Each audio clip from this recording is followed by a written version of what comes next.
Hi friends, എല്ലാവർക്കും toppers ട്രാക്കിലേക്ക് സ്വാഗതം. പാട്ടുപ്രസ്ഥാനത്തിലെ ഏറ്റവും പഴക്കമേറിയതും ഏറ്റവും ആദ്യം കണ്ടെടുക്കപ്പെട്ടതും പാട്ടിന്റെ എല്ലാ ലക്ഷണങ്ങളും തികഞ്ഞതുമായ ആ നിലക്ക് പ്രധാനപ്പെട്ടതുമായ കൃതിയാണ് രാമചരിതം. രാമചരിതത്തെക്കുറിച്ചുള്ള വിശദമായ ഒരു വീഡിയോ ആണിത്. രാമചരിതത്തിന്റെ പ്രത്യേകതകൾ, കവി, കാലം, ഭാഷ തുടങ്ങിയവയെക്കുറിച്ച് വിശദമായി ഈ വീഡിയോയിൽ പ്രതിപാദിക്കുന്നു. രാമായണം യുദ്ധകാണ്ഡമാണ്.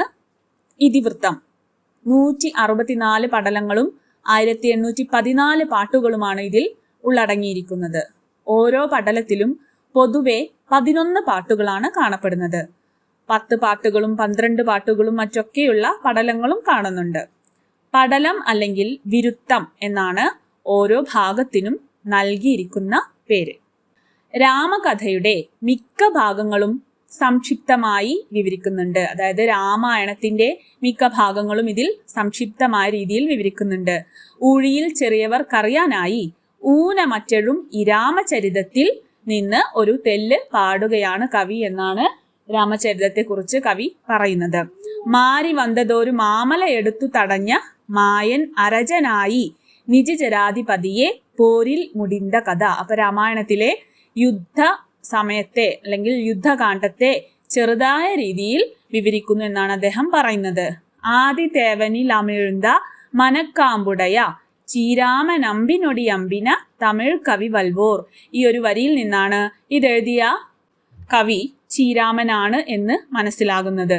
പോതിൽ മാതിനിടമാവരുടൽ വീഴ്വളവു പിൻ പോകി പോക ചയനൻ ചരണതാരണവരെ. ഈ വരികളിലെ ഭോഗി പോക ശയനൻ അനന്തപത്മനാഭസ്വാമിയാണെന്ന സൂചനയുണ്ട്. ഇകലിൽ വെന്റി വിളയും എന്നതാണ് ഫലശ്രുതിയായിട്ട് കാണുന്നത്. രാമചരിതത്തിലെ താളിയോല പതിപ്പുകൾ ഉത്തര കേരളത്തിൽ നിന്നാണ് കൂടുതൽ ലഭിച്ചത്.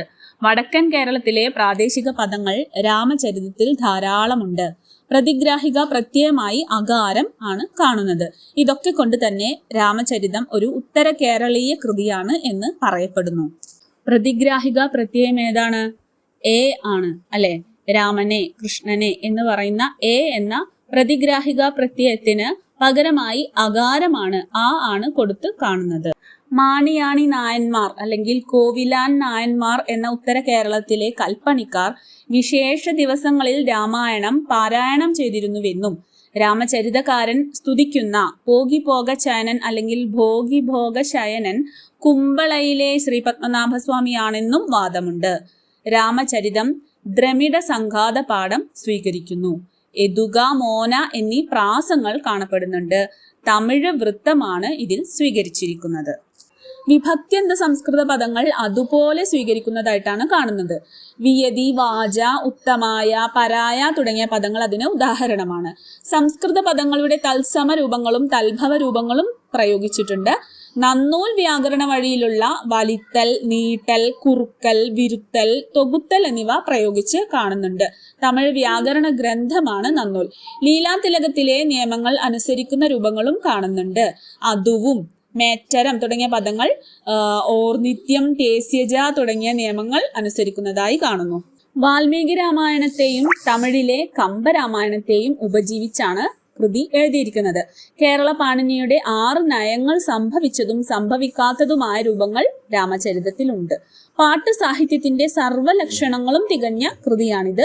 മികച്ച വർണ്ണനകളും അലങ്കാര പ്രയോഗങ്ങളും ശബ്ദഭംഗിയും കാണുന്നുണ്ട്. കേന്ദ്രഭാവമായിട്ട് ഭക്തിയാണ് കാണപ്പെടുന്നത്. കരുണം, വീരം എന്നീ രസങ്ങളും മുന്നിട്ട് നിൽക്കുന്നുണ്ട്. പിൽക്കാല മലയാള സാഹിത്യത്തിലെ അലങ്കാര പ്രയോഗങ്ങളെയും വർണ്ണനകളെയും രാമചരിതം സ്വാധീനിച്ചിട്ടുണ്ട്. പദാനുപദ വിവർത്തനമല്ല, ചിലയിടങ്ങളിൽ കവി മനോധർമ്മം, സ്വന്തം മനോധർമ്മവും പ്രയോഗിക്കുന്നുണ്ട്.